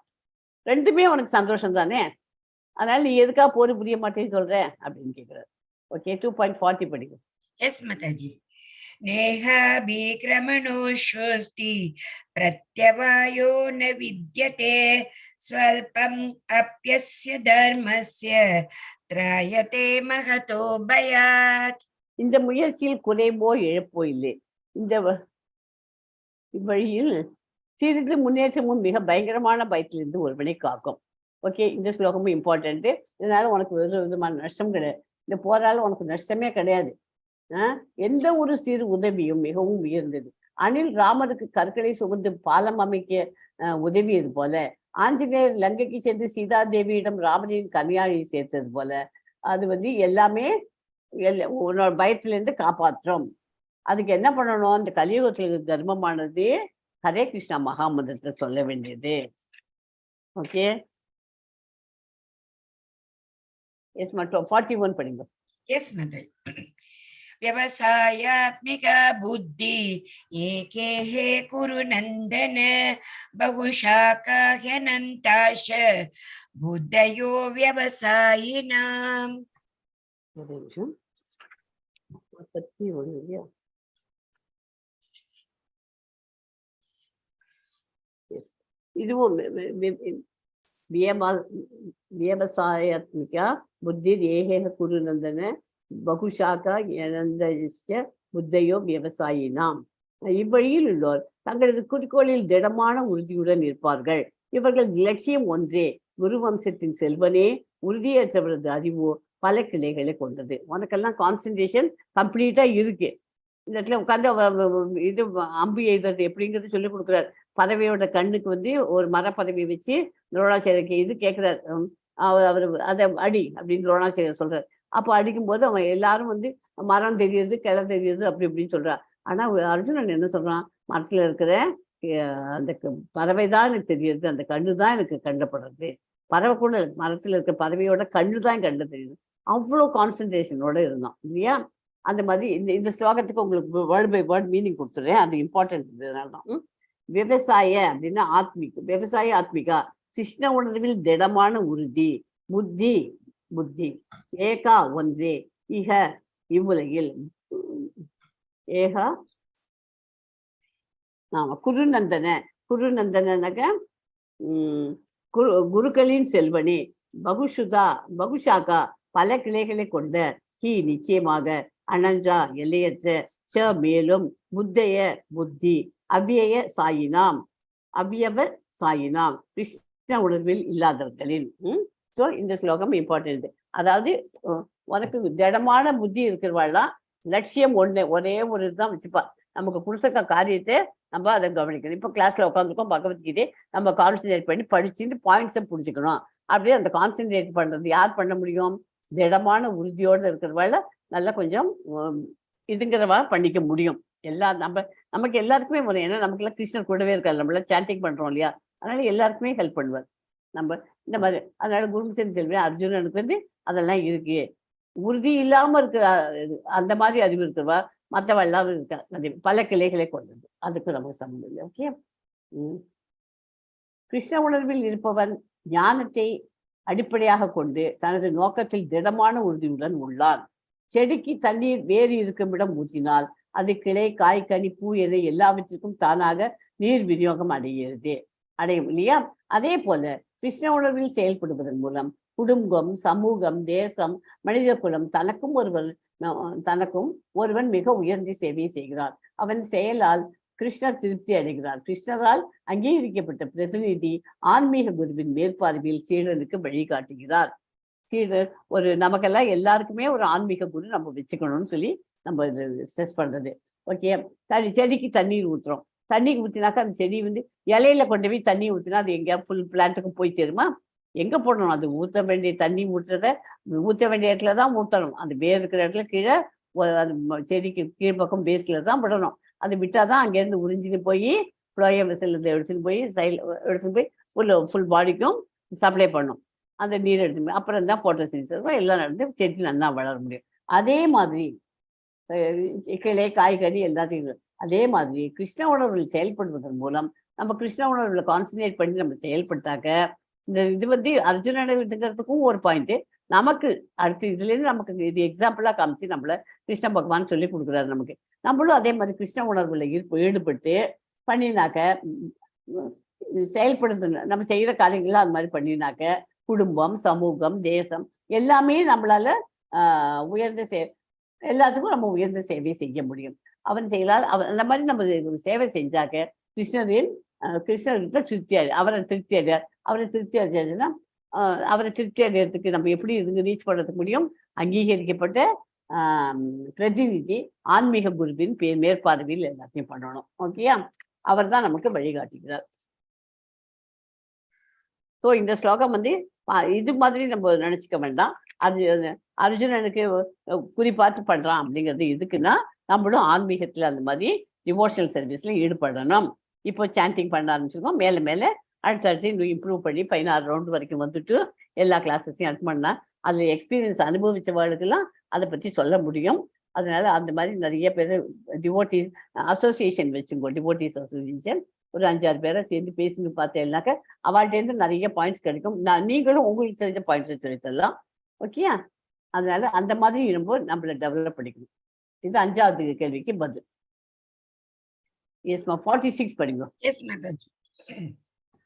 यावान् अत्त उदपाने सर्वत संप्लुतो तोदके तावान् सर्वेषु वेदेषु ब्राह्मणस्य विजानतः. சிறு கிணற்றால் பூர்த்தி செய்யப்படும் தேவைகள் அனைத்தும் பெரும் நீர்த்தேக்கத்தால் உடனே பூர்த்தி செய்யப்படும். அது போலவே வேதங்களின் நோக்கங்கள் எல்லாம் அவற்றிற்கு பின்னால் உள்ள நோக்கங்களை அறிந்தவனால் அடையப்பெறும். கிணத்துல தண்ணி இருக்கு, அதனால அது எல்லாத்துக்கும் அது உபயோகப்படுத்திக்க முடியும். அதை அதை கொண்டு பெரும் நீர்த்தேக்கத்துல இருந்தா அதுவும் உடனே பூர்த்தி செய்ய முடியும். அது மாதிரி வேதங்களை நோக்கங்கள் எல்லாம் அவற்றிற்கு பின்னால் உள்ள நோக்கங்களை அறிந்தவனால் அடையப்பெறும். யாருக்கு அறிவு? வேதங்களை முதல்ல ஒழுங்கா கரெக்டா படிச்சுன்னு இருந்தா அதுல இருந்து நமக்கு எல்லாமே புரியும். இது எல்லாத்தையும் வேதங்கள்லாம் படிச்சேவோம். ஒரு டிவோட்டி அவ ஆன்மீகத்துல நாட்டம் உள்ளது. அவருடைய வீட்டுல குழந்தைகளுக்கெல்லாம் சின்ன குழந்தையிலேருந்தே அந்த இதை சொல்லி கொடுக்குறான். எப்படி இருக்கணும், எப்படி ஒரு வைஷ்ணவா இருந்தா எப்படி வேஷ்டியை கட்டிக்கணும், சின்ன இதுலேருந்து அதுக்கு சொல்லி திலக்கம் எப்படி போட்டுக்கணும், இது எல்லாத்தையும் சின்ன வயசுலேருந்தே குழந்தைகளுக்கு அவ அப்பா சொல்லி கொடுக்காம வேதங்கள்லாமும் மந்திரங்களாமும் சொல்லி கொடுத்து எல்லாமும் ஸ்லோகங்கள்லாம் சொல்லி கொடுத்து எல்லாம் பண்ணி கொடுக்குறாரு. அதனால இதெல்லாம் எங்கேருந்து சின்ன கிணத்துலேருந்து எடுக்கிற தண்ணி எப்படி யூஸ் ஆகும், அந்த மாதிரி வீட்டிலேருந்து நம்ம ஆரம்பிச்சாச்சுனாக்க அப்புறம் எல்லா இடத்துலையும் நீர் தேக்கத்துலேருந்து பண்ற மாதிரி பெரிய பெரிய இதுல இருந்து ஆறு எல்லாத்துலேருந்து பண்றோம் இல்லையா, அந்த மாதிரி நம்ம எல்லாருக்கும் ஹெல்ப் பண்ண முடியும் அந்த இதுல. எஸ்மா 47 படிங்க. Yes, Mataji. कर्मण्येवाधिकारस्ते मा फलेषु कदाचन मा कर्म फले हेतुर्भूर् मा ते संगोस्व कर्मणि. உனக்கு விதிக்கப்பட்ட கடமையை செய்ய மட்டுமே உனக்கு அதிகாரம் உண்டு. ஆனால் செயல்களின் பலன்களில் உனக்கு அதிகாரம் இல்லை. உனக்கு கடமையை மட்டும்தான் நீ செய்யணும். அதுக்கு என்ன பலன் கிடைக்கும்னு அது எதிர்பார்க்காது. உனது செயல்களின் விளைவுகளுக்கு உன்னையே காரணமாக ஒருபோதும் எண்ணாதே. நான் இந்த பண்ணினேனே அப்படின்னு நான் தான் காரணம்னு நினைச்சுக்காது. கடமையை செய்யாமல் இருக்க ஒருபோதும் பற்றுதல் கொள்ளாதே. கடமை செய்யாம இருக்கிறதுக்கு பற்றுதல் கொள்ளாதேங்கிற. ஸோ நமக்கு கொடுத்த கடமையை தான் நம்ம செய்யணும். நமக்கு என்ன ரிசல்ட் வரணுங்கிறத பத்தி கவலை வேண்டாம். இப்போ பரீட்சை எழுத போறோம், ஒரு பரீட்சை எழுதணும்னா நமக்கு பரீட்சையில மார்க் நிறையா கொடு, பகவானே நிறையா கொடுன்னு வேண்டிக்கிறோம். நீ என்ன பண்ண? பரீட்சைக்கு படிச்சியா? ஒழுங்கா அன்னன்னைக்கு கிளாஸ் ஹோம்ஒர்க் எல்லாத்தையும் பண்ணியா அப்படின்னு கேட்கலாம் நம்ம குழந்தைகள் இல்லையா. அதை பண்ணினேன்னா பகவான் ஆட்டோமேட்டிக்கா உனக்கு அவருக்கு அதுக்கு ரிசல்ட் ஆட்டோமேட்டிக்கா கொடுப்பாரு. கேட்கவே வேண்டாம் இல்லையா. இங்கு 3 விதமான விஷயங்கள் உள்ளன இந்த இதுல. இந்த ஸ்லோகமும் இம்பார்ட்டன்ட் ஸ்லோகம். விதிக்கப்பட்டது கடமைகளை தீய செயல்கள் மற்றும் விதிக்கப்பட்ட கடமைகள், தீய செயல்கள் மற்றும் செயலற்ற தன்மை, பௌதிக இயற்கையின் குணத்திற்கு தகுந்தாற்போல் செய்யப்படும் செயல்கள் விதிக்கப்பட்ட கடமைகள் எனப்படும். என்ன விதிக்கப்பட்ட கடமைகள் அப்படின்னா என்ன?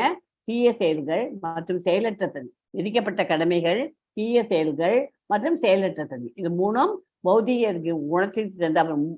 பௌதிக இயற்கையில 3 விதமான குணங்கள் இருக்கு. சத்துவகுணம், ரஜோகுணம், தமோகுணம். அதுக்கேற்ற மாதிரி அதை மாற்றிக்கும். செயல்கள் விதிக்கப்பட்ட கடமைகள் செய்யப்படும். ஓகே, தீய செயல்கள் தமோ குணத்துல பண்ணுவார். செயலற்ற தன்மை விதிக்கப்பட்ட கடமைகள் செய்கிறது முதல்ல சாத்விக்கு. சாத்விக் ரஜோ அடுத்தது. செயலற்றது பௌதிக தகுந்தாற்போல் குணத்திற்கு ஏற்றாற்போல் செய்யப்படும் செயல்கள் விதிக்கப்பட்ட கடமைகள். அதிகாரியின் ஒப்புதல் இன்றி செய்யப்படும் செயல்கள் தீய செயலாகும். ஒரு அதிகாரியோட ஒப்புதல் இல்லாம ஒரு காரியம் செஞ்சா அது தீய செயல்கள். தனக்கென்று உரிய கடமைகளை செய்யாது இருப்பது செயலற்ற தன்மை. தனக்குன்னு ஒரு விதிக்கப்பட்ட கடமையை செய்யலைனாக்க அது செயலற்ற தன்மை. செயலற்ற தன்மை செயலற்று இருக்காமல் பலனை எதிர்பார்க்காமல் தனக்குரிய கடமைகளை செய்யுமாறு அர்ஜுனனை பகவான் அறிவுறுத்துகிறார். விதிக்கப்பட்ட கடமைகள் 3 வகையாக பிரிக்கலாம். தினசரி செயல்கள் சத்துவகுணம், பலனை எதிர்பார்க்காமல் கடமையாக செய்ய வேண்டும். அப்புறம் 2வது அவசர செயல்கள் பலனை தரும் செயல்களை பந்தப்படுத்துவதற்காக காரணமாகின்றன. விருப்ப செயல்கள் பலனில் பற்றுதல் கொள்ளாமல் செயலாற்ற வேண்டும். பக்தி தொண்டில் இருப்பவர்கள் வீட்டில் குழந்தைகளுக்கு அதை சொல்லிக் கொடுக்கிறார்கள், படித்தோம் இல்லையா? ஸ்ரீலா பிரபுபாதா ஒரு பெரிய குருகுலமே வச்சிருக்கார். அது சின்ன குழந்தைகளுக்கு சின்ன வயசுல இருந்தே கிருஷ்ண உணர்வு சொல்லிக் கொடுக்குறார். அந்த இதுல நடந்துருக்கு. ஸோ இந்த சாப்டர் ஒவ்வொரு ஸ்லோகமும் இம்பார்ட்டன்ட். 55 படிப்போம் கமலாஜி. Yes, Mataji. Shri Bhagavanu vacha prajahati yada kaman sarvan partha manogatan atman yevatmana tushtaha sita pranyastatochate. புருஷோத்தமராகிய முழு முதற் கடவுள் கூறினார், பக்தனே, எப்போதும் ஒருவன் தனது மனக்கற்பனையினால் எழும் புலனுணர்ச்சிக்கான எல்லா ஆசைகளையும் தொடர்ந்து தூய்மை அடைந்த மனதுடன் தன்னில் திருப்தி அடைகின்றானோ அப்போது அவன் தெய்வீக உணர்வில் நிலை பெற்றவனாக அறியப்படுகிறான். ஓகேயா? கற்பனை பண்ணிக்காம ட்ரீம்ல இல்லாம எல்லாத்தையும் புலனுகர்ச்சி ஐம்புலன்களை கண்ட்ரோல் பண்ண தெரிஞ்சிருக்கணும். அதையும் பண்ணி ஆசைகளை எல்லாம் துறக்கணும். தூய்மை அடைந்த மனசோட இருக்கணும். அந்த மாதிரி இருந்தாக அவன் ஈஸியா ஸ்பிரிச்சுவல் லைனுக்கு வர முடியும். ஆசைகளை ஐம்புலன்களை அடக்கணும். ஐயோ எனக்கு அது வேணும், அவ எனக்கு நான் 2 bedroom ஃபிளாட்ல தான் இருக்கேன், அவள் 5 bedroom ஃபிளாட்ல பெரிய பங்களாலையும் இருக்கா கோச்சர், அப்படி இப்படின்லாம் நம்ம ஆசைகளை வளர்த்துக்காம பௌதிகத்துல நம்ம ஆன்மீகத்துல முன்னேற பண்ணினா அது எப்படி முன்னேறணும்? ஐம்புலன்களை முதல்ல அடக்க கற்றுக்கணும். ஐம்புலன்களை கற்பனையால எல்லாத்தையும் அவ மாதிரி இருக்கணும், இவ மாதிரி இருக்கணும், நம்மள ஆசைகளை வளர்த்துக்க கூடாது. அந்த மாதிரி பண்ணினாக்க நம்ம தூய்மையா இருந்தோம். அப்போ கிருஷ்ணா கான்சியஸ்ல நம்ம ஈஸியா நல்லாவே டெவலப் பண்ணிக்கலாம். ஓகேயா? Yes, Master. 62 படிங்க. Yes, Mataji. ध्यायतो विषयान् पुंसः संगस्तेषु उपजायते संगात् संजायते कामः कामात् क्रोधोऽपि जायते. அதாவது இப்ப போன 55 ஸ்லோகத்துக்கு ஒரு எக்ஸாம்பிள். ஆமை தன் அங்கங்களை கூட்டிற்குள் இழுத்துக் கொள்வதை போல எவன் ஒருவன் தன் புலனுணர்ச்சி பொருள்களிலிருந்து விலகிக் கொள்கிறானோ அவன் பக்குவ உணர்வில் நிலை பெற்றவனாவான். புரியுதா? ஆமை ஒரு உதாரணம் கொடுத்துருக்கு. ஆமை எப்படி தன்னோட கூட்டுக்குள்ள அந்த இதுக்குள்ள ஓட்டுக்குள்ள அத்தனையும் தன்னோட உடம்பை எடுத்துக்கிறதோ அது மாதிரி நம்ம ஐம்புலன்களை அடக்க கத்துக்கணும். அதனோட இஷ்டத்துக்கு விட்டாக்க நமக்கு ப்ராப்ளம் தான் வரும். அதனால அதை கண்ட்ரோல் பண்றதுக்கு தான் நம்ம கையில எவ்வளவு காசு இருக்கோ அதுக்கேற்ற மாதிரி தான் வாழ கத்துக்கணும். இது அப்படின்னு சொல்லுவோம். அந்த மாதிரி சின்ன சின்னதுல நம்ம பிராக்டிக்கலா நம்ம பழகின்றோம்னாக்க பக்குவ உணர்வுல நம்ம நிலை பெற முடியும். ஸோ புலநோக்கு பொருள்களில் சிந்திப்பதால் மனிதன் அதன் மேல் பற்றுதலை வளர்த்துக் கொள்கிறான். அதன் பற்றுதலின் மீது காமம் தெரிந்து கோபமும் தெரியுது. என்ன வருது? பற்றுதல்னா என்ன?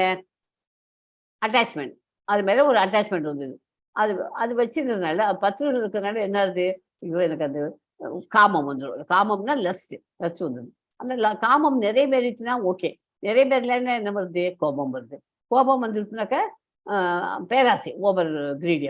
ஸோ லஸ்ட், கிரீட், ஆங்கர், அது 3 ரொம்ப இம்பார்ட்டன்ட். இதை 3த்தையும் நம்ம இதுலேருந்து லைஃப்லேருந்து நம்ம எப்படியாவது தள்ளி விட்டுறணும். காமத்துக்கு அதாவது இல்லிசிட் செக்ஸ் வச்சக்கூடாது. காமம் இல்லை. அதாவது கட்டின பொண்ணு ஒய்ஃப் மட்டும்தான் இருக்கணும். ஊரில் எல்லா பொண்ணுகள்கிட்டையும் போகிறது தப்பு. அது இருக்கக்கூடாது. அது அந்த மாதிரி பற்றத்தில் வளர்த்து போடக்கூடாது. அந்த மாதிரி நடக்க முடியலனாக்கா என்ன ஆகுது? இந்த காமம் கோபமாக வருது. ஓகே, பேராசையாக போயிடுது. அது கொஞ்சம் ஒரு வாட்டி நடந்தது அப்படின்னா அது மறுபடியும் இன்னும் நிறையா பார்க்கலாம், நிறையா பேர் பார்க்கலாம். அது பேராசையாக போயிட்டே இருக்கு. அந்த மாதிரி போக விடாது. இப்போ இவெல்லாம் கௌரவர்கள் அழிஞ்சு போடுறதுக்கு காரணம் என்ன? பேராசை. அஸ்தினாபுரம் ஃபுல்லாக அவளுக்கு போடணும்னு கேட்டா இவ என்ன கேட்குறா? பாண்டவர்கள் எங்களுக்கு ஒரு 5 காணி நிலம் கொடுக்க போறோம் அப்படிங்க. 5 காணி நிலங்கள்லாம் கொடுக்க முடியாது, ஒண்ணுமே கிடையாது அப்படின்னு சொல்லிட்டா. அந்த மாதிரி பேராசைப்படக்கூடாது.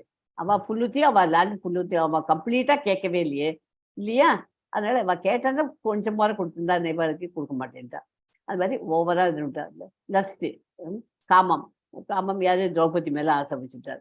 அது லஸ்ட், கிரீடு, பேராசை, அண்டு லஸ்ட், கிரீட், ஆங்கர். அதனால எல்லாம் கிரீடு இதெல்லாம் நிறைவேறலைனாக்க உங்களுக்கு கோபம் ஜாஸ்தியாக போகுது. லஸ்ட், கிரீடு, ஆங்கர், இது 3த்தையும் நம்ம லைஃப்ல இருந்து நம்ம உடம்புல இருந்து எடுத்துடணும். எஸ்மா 63 படிங்க. Yes, Mataji. क्रोधात् भवति सम्मोहः सम्मोहात् स्मृति विभ्रमः स्मृतिभ्रंशात् बुद्धिनाशो बुद्धिनाशात् प्रणश्यति. கோபத்திலிருந்து பூரண மயக்கமும் மயக்கத்தினால் நினைவு நிலை இழப்பும் ஏற்படுகின்றன. நினைவு குழம்புவதால் அறிவு இழக்கப்படுகிறது. அறிவு இழக்கப்பட்ட ஒருவன் மீண்டும் ஜட வாழ்க்கையில் வீழ்கிறான். ஸோ அதை கௌரவர்கள் அந்த லஸ்ட் கிரீட் அங்கே சொன்ன அவளுக்கு மாத்திரம் வச்சுக்காத, நம்ம எப்படி நம்ம வந்து அது ஜட வாழ்க்கையில வராம நம்ம பௌதிகத்துல ஸ்பிரிச்சுவல் லைனுக்கு போகணுங்கிறதுக்கு அதுவும் நமக்காக தான் சொல்லித்தராது இந்த மாதிரி. சரியா? கிருஷ்ண உணர்வில் இல்லாதவன் புலநோக்கு பொருள்களை பற்றி சிந்திக்கும் போது பௌதிக ஆசைகளுக்கு உட்படுத்தப்படுகிறான். புலன்களுக்கு ஈடுபாடு அவசியம். எனவே பகவானின் திவ்யமான அன்பு தொண்டில் ஈடுபடுத்தப்படாவிடில் புலன்கள் ஜட தொண்டின் ஈடுபாட்டை தேடுவது நிச்சயம். இந்த ஜட சிக்கலில் இருந்து விடுபட ஒரே வழி கிருஷ்ண உணர்வை பெறுவதாகும். நம்ம வந்து இந்த மெட்டீரியல் வேர்ல்டு இதெல்லாம் இல்லாம நம்ம இதுங்கணும்னாக்கா என்ன பண்ணோம்? கிருஷ்ண உணர்வுல நம்மள ஈடுபடுத்திக்கிறோம். ஓகேயா? ஜட உலக சிக்கல்ல இருந்து விடுபட ஒரே வழி கிருஷ்ண உணர்வை பெறுவதாகும். பகவானின் இளம் பக்தரான ஹரிதாஸ் தாக்கூர் மாயாதேவியின் அவதாரத்தால் தூண்டப்பட்ட போது பகவான் கிருஷ்ணபிரியிடமிருந்து கலப்படமற்ற பக்தியால் அச்சன் சோதனையிலிருந்து எளிமையாக வெற்றி பெற்றார். இறைவனின் உண்மையான பக்தன் அவருடைய உறவில் ஆன்மீக ஆனந்தத்தில் உயர் ருசியை அனுபவிக்கிறார். புலநோக்கு பொருள்களை சிந்திப்பதனால் மனிதன் அதுமேல் பற்றுதலை வளர்த்துக் கொள்கிறான். அந்த பற்றுதலிருந்து காமமும் காமத்திலிருந்து கோபமும் தோன்றுகின்றன. ஒரு எக்ஸாம்பிள் கொடுக்கலாம். ஒரு வெட்டிங் டே வருது. வெட்டிங் டே அன்னைக்கு ஹஸ்பண்ட் இன்னைக்கு இதை மைண்ட் வரப்போற ஆஃபீஸ் போயிட்டு காலத்தால இருந்து கிளம்பி அவர் சாயங்காலம் வரும்போது எனக்கு வெட்டிங் டே அன்னைக்கு எனக்கு அது சாரி வாங்க போறாரு, ஒரு நெக்லஸ் வாங்கிட்டு வரப்போற அப்படின்னு எல்லாம் கற்பனை பண்ணிட்டு வீட்டில் ஒய்ஃப் உட்காந்துட்டா. அவள் ஆஃபீஸில் அவருக்கு மேலே இருக்கிற பாஸ் எல்லாம் அவனுக்கு அந்த வேலை இந்த வேலைன்னு கொடுத்து அவன் ராத்திரி 11 மணிக்கு தான் வீட்டுக்கு வரான். இப்போ சாயங்காலம் 6 மணி ஆனதுமே வரப்போறான்னு 8 பக்கம் ஃபோன் பண்ணா எடுக்க மாட்டேங்கிறான். வரல. அப்படியே 11 மணிக்கு வந்த உடனே அவளுக்கு அப்படியே ரொம்ப டல்லாக போயிட்டு அப்படியே உட்காந்துருக்கான். ஸோ அவளுக்கு ஆசையை வளர்த்துக்கிறான். என்ன ஹஸ்பண்ட் வெளில கொண்டு போறாரு, நமக்கு இதெல்லாம் மைண்ட் வரப்போறாரு அப்படின்னா இதனால ஆசையை வளர்த்துக்கிறா. அவளுக்கு நடந்தது நடக்கலை. அதனால என்ன ஆகுது? கோபம் ஜாஸ்தியாக போயிடுது. இந்த மாதிரி இந்த லஸ்ட் கிரீட் ஆங்கல் இல்லாமல் இருக்கணும்னா நம்ம என்ன பண்ணோம்? நம்ம புரிஞ்சுக்கணும். நம்ம எப்படி புரிஞ்சுக்கணும்? ஹஸ்பண்ட் ஆஃபீஸ் போயிருக்காரு. ஆஃபீஸில் போன இடத்துல அவருக்கு என்ன வேலை இருந்ததோ வேலை இருக்குன்னு சொல்றாரு. பொய்யா சொல்ல போறாரு உங்கள்கிட்ட வெட்டிங் டே அன்னைக்கு வந்துட்டு. அதை வந்து அதை நம்ம புரிஞ்சுட்டு நம்ம அனுசரித்து வாழ்ந்தாக்க நமக்கு எந்த விதமான துன்பம் இல்லை. அது பண்ணினாக்க நம்ம இதெல்லாம் கண்ட்ரோல் பண்ண தெரிஞ்சாதான் நம்ம ஆன்மீகத்துல நம்ம முன்னேற முடியும். பௌதிகத்திலேயே நம்ம சுற்றி நின்றுட்டு இருந்தா நம்மளால ஆன்மீகத்துல முன்னேற முடியாது. அதெல்லாம் கொஞ்சம் கொஞ்சமா அதுலேருந்து நம்ம விடுதலை பண்ணிட்டு வரணும். அதுக்கு ஒரே வழி சாண்டிங் த மகா மந்த்ரா. இதை 16 ரவுண்டு நீங்க பண்ணிட்டு அப்புறமா நம்ம கிளாஸ் முடிஞ்சாச்சுன்னா கூட எனக்கு ஒவ்வொருத்தரும் எனக்கு மெசேஜ் கொடுங்க. இதை பண்றதுல எனக்கு நிறைய சேஞ்ச் ஆயிருக்குன்னு எனக்கு இன்ஃபர்மேஷன் கொடுங்க ப்ளீஸ். கணவன் திருமண நாளை மறைக்கிறான். வீழ்ச்சி, புத்தி இழக்கப்படுகிறது, நினைவு குழம்பப்படுகிறது, மயக்கம் வந்துடுது, அவளுக்கு கோபம் ஆயிடுது இல்லையா? கிறிஸ்தவனின் உண்மையாக நிலைவை பெற்றவர் பெரும் முனிவர்கள் நற்குணங்கள் எல்லாவற்றையும் பெறுகிறார்கள். இத்தகைய நிலை தெய்வீக நிலை பெறாத குணம் தனது சொந்த மனக்கற்பனைகளில் சார்ந்திருப்பது உறுதி என்பதால் எந்தவித நற்குணங்களும் அவரிடம் இருப்பதற்கு வாய்ப்பில்லை என்று ஸ்ரீமத் பாகவதம் உறுதிப்படுத்துகிறது. புல நிச்சயங்களில் செயற்கையால் துறக்க முடியாது. ஆனால் கிருஷ்ண பக்தியில் ஈடுபட்டால் பெரும் முயற்சிகள் எதுவும் இன்றி புல நிச்சயங்கள் தானாகவே அடங்கி விடுகின்றன. ஓகே. கிருஷ்ண உணர்வில் இல்லாதவன் புலநோக்கு பொருள்களை சிந்திக்கும் போது பௌத்திகாசைகளுக்கு உட்படுத்தப்படுகிறான். புலன்களுக்கு ஈடுபாடு அவசியம். எனவே பகவானின் திவ்யமான அன்பு தொண்டில் ஈடுபடுத்தப்படாவிடில் புலன்களின் ஜட தொண்டில் ஈடுபாட்டை தேடுவது நிச்சயம். இந்த ஜட சிக்கலில் இருந்து விடுபட ஒரே வழி கிருஷ்ண உணர்வை பெறுவதாகும். ஹரிதாஸ் தாக்கூருங்கிறவர் ஒரு முசல்மான். அவருக்கு வந்து கிருஷ்ணர் மேல நிறைய பக்தி வந்துட்டு அவர் ஒரு நாளைக்கு 3 லட்சம் நாம ஜபம் சொல்றார். எத்தனை டைம்? 3 லட்சம். அது சொல்லாம அவர் வந்து பிரசாதமே சாப்பிட மாட்டார். நம்ம சமைக்கிற சாப்பாடெல்லாம் பகவானுக்கு அனைத்தும் கிருஷ்ணார்பணம் சொல்லிவிட்டு சாப்பிட்டா அது பிரசாதம் ஆயிடுறது. அந்த கிருஷ்ணார்பணம் பகவானுக்கு படிச்சுட்டு சாப்பிடும். அந்த மாதிரி அந்த பிரசாதத்தை கூட அவர் சாப்பிட மாட்டார் அந்த 3 lakhs சாண்டிங் முடிகிற வரைக்கும். ஓகே. அவர் ஒரு தூய பக்தர். அதனால அவருக்கு பேர் வந்து ஹரிதாஸ் தாக்கூருக்கு நாமாச்சாரியார் அப்படின்னு ஒரு பேர் விடு. ஏன்னா நாமத்துல எப்போதுமே உச்சரிக்கிறதுனால அவருக்கு நாமாச்சாரியார் கொடுத்துருக்கார். ஓகேயா? ஸ்ரீல ரூப கோஸ்வாமி பின்வரும் இந்த 63வது ஸ்லோகத்துக்கு பக்தி ரசாமிர்த சிந்துல சொல்லியிருக்கார். கிருஷ்ண உணர்வை விருத்தி செய்தவன் எல்லா பொருள்களையும் இறைவனின் சேவையில் உபயோகப்படுத்த முடியும் என்பதை அறிவான். கிருஷ்ண உணர்வை பற்றி அறிவு இல்லாதவர்கள் ஜட பொருட்களை தவிர்ப்பதற்கு செயற்கையாக முயல்கிறார்கள். அதன் விளைவாக பௌதீக பந்தத்திலிருந்து அவர்கள் முக்தியை பெற முடியும். விரும்பினாலும் துறவின் பக்குவ நிலையில் அவர்கள் அடையவில்லை. ஓகே, ஸோ இந்த சாப்டர் இதோட முடிஞ்சு போச்சு. இரக்கம், இன்பமின்மை, பாவவிடிகள், குடும்ப பராமரித்தல், தீர்மானமின்மை. இரக்கம் படைச்சு இரக்கம் படாதே, அவளை சுத்தி போயிடுவான்னு பயப்படாதே, நாம் உடல் அல்ல. அதுக்கு பதில் கிடைச்சிட்டோம். இன்பமின்மை, சொர்க்கம். ஏன் இன்பம் இல்லைன்னு சொல்றேன்? இன்பம் தான். ஒண்ணு சொர்க்கத்துக்கு வரப்போறேன், இல்லைன்னா ராஜ்யத்தை ஆள போறேன். பாவ விளைவுகளால் ஏற்படும் அச்சம், பக்தி சேவையில் பாவ விளைவுகளே கிடையாது. ஓகே, குடும்ப பராமரித்தல், வர்ண சங்கடத்தை தடுக்க முன்மாதிரியாக இருங்கள். தீர்மானமின்மை, உறுதியான தீர்மானத்துடன் பகவானுக்கு தொண்டு செய்யுங்கள். தீர்மானம் இல்லைன்னு சொல்லாது, எல்லாத்தையும் பகவானுக்கு தொண்டு செஞ்சேன்னா எல்லாத்துக்கும் தீர்மானம் கிடைக்கும். ஓகே, ஸோ 5க்கு அவங்க கேட்குற 5 கேள்விக்கும் இந்த சாப்டர்ல அவருக்கு உங்களுக்கு ஆன்சர் கிடைச்சிருக்கு. ஓகேயா? ஸோ 72 ஸ்லோகம். அதனால தான் கொஞ்சம் டைம் ஆயிடுச்சு. சாரி, 7 o'clock 6 minutes ஆயிடுச்சு. No problem. 5 minutesல நான் விட்டுறேன் எல்லாரையும். இந்த ஸ்லோகத்தை நான் சொல்றேன், எல்லாரும் ஒரு டைம் என்னோட ஹரே கிருஷ்ணா மகாமந்திரத்தை சொல்லுங்க. ஓகே. வாஞ்சா கல்பத ரூபசிச்ச கிருபா சிந்துபியோ ஏவச்ச பதித்தானாம் பாவனேபியோ வைஷ்ணவேபியோ நமோ நமக. நான் சொல்லி என் கூட நீங்களும் சேர்ந்தே சொல்லுங்க. ஹரே கிருஷ்ணா ஹரே கிருஷ்ணா கிருஷ்ணா ஹரே ஹரே. எல்லாரும் சொல்லுங்கம்மா. ஹரே கிருஷ்ணா ஹரே கிருஷ்ணா ஹரே கிருஷ்ணா ஹரே கிருஷ்ணா கிருஷ்ண கிருஷ்ணா ஹரே ஹரே கிருஷ்ண கிருஷ்ணா ஹரே ஹரே ஹரே ராம ஹரே ராம ஹரே ராம ஹரே ராம ராம ராம ஹரே ஹரே ராம ராம ஹரே ஹரே. எஸ் கமலாஜி. ஓம் தத்சத். ஓம் தத்சத். இது ஸ்ரீமத் பகவத்கீதாஸ்து உபனிஷத்சு பிரம்ம வித்யாயாம் யோகசாஸ்திரே ஸ்ரீகிருஷ்ணார்ஜுன சம்வாதே சாங்கயோகோ நாம द्वितीयोऽध्यायः. अस्मिन् परात्मन् अनुपात्मकल्पे त्वमित्तमुत्तापिरपद्मयोनि अनन्दभूमा मम रोगराशिं निरुन्दिवादालय